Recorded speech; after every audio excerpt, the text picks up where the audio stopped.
Okay, in this lesson we'll take a look at graphing nonlinear systems of equations.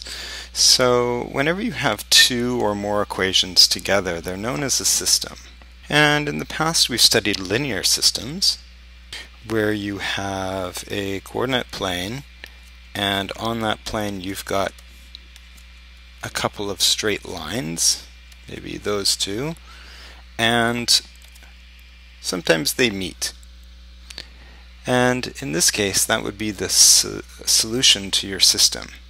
Now luckily, the nonlinear systems work almost the same way, and to solve them graphically, which is what we're going to do in this section, we take the same steps as we do to solve linear systems graphically.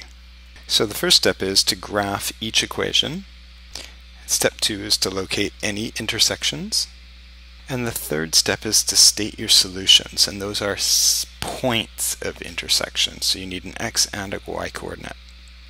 Okay, so let's take a look at a nonlinear system. Okay, nonlinear system, here's our example. We're going to solve, and sometimes they're just listed, so y equals x squared minus 5x plus 3, and y equals x minus 2. And sometimes they use a little squiggly bracket like this to show it's a system. And what we want to do is solve this by graphing. So we'll need some graph paper.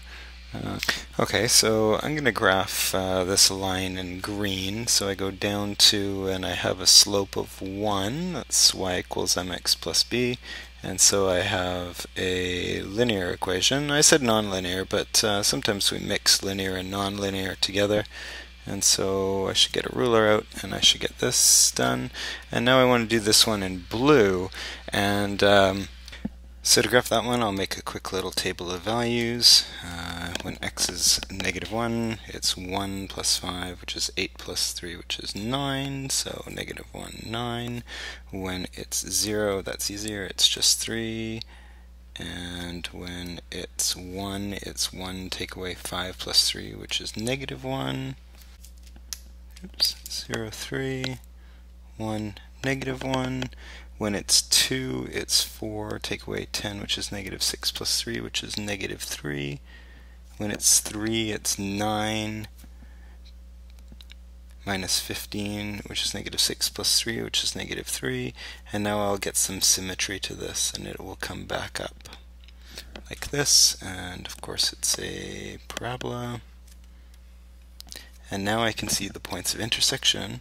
Luckily for me, they landed on really nice spots, which are 1, -1, and 5, 3. Of course, this would be much easier on a graphing calculator, so let's do that next. Okay, so go into y equals, and we'll enter in our two equations, x squared minus 5x plus 3, and for the next equation, x minus 2, and we'll just go with the standard window setting. So if you go zoom and standard number 6, it'll go from +10 to -10 in the x and the y directions, and you'll see our two graphs hopefully. We don't have to zoom in or out, that looks great.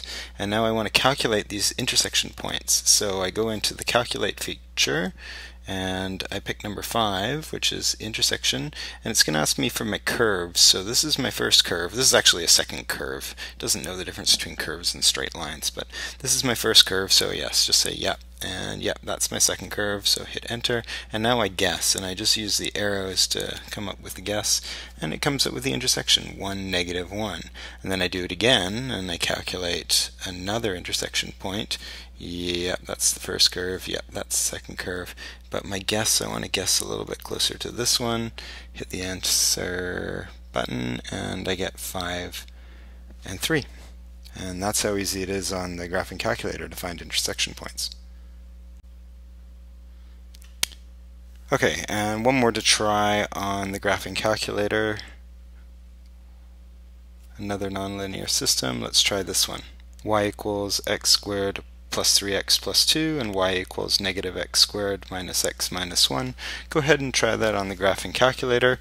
Pause the video, and in a second I'll sketch what the solution will be. But please pause the video now, do this one yourself.